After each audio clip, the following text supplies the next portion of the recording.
I studied at St Martin's Theatre and National Theatre when I was sort of a teenager.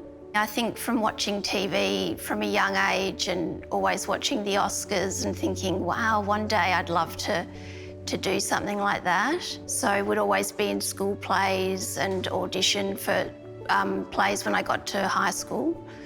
I found it like really nerve-wracking, but I still love the thrill of doing it and love the thrill of the performance. I love the idea of being lost in a character, so I can forget who I am for a couple of hours on stage and just get lost in that world. I played it was a big part in a play called Silly Cow by Ben Elton, and I had to dye my hair blonde for the part. There were a lot of wig changes, a lot of lines to learn, a lot of action on stage.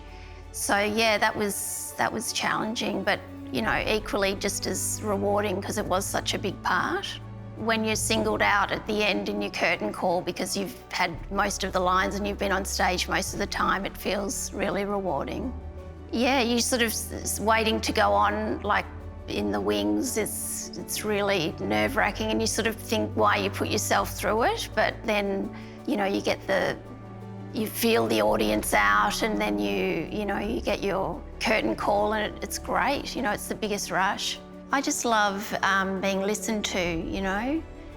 That was something I wasn't afforded maybe when I was younger, so when you've got the stage, you've got everyone's ear, you've got everyone's attention and, you know, the lights are bright to show you up.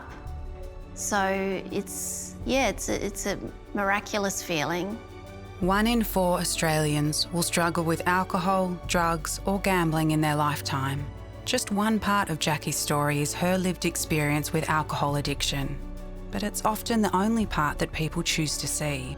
Right now, roughly 500,000 Australians living with addiction are unable to access the support they need due to a lack of available treatment or fear of judgement. Being sober is a really enlightening process, you know.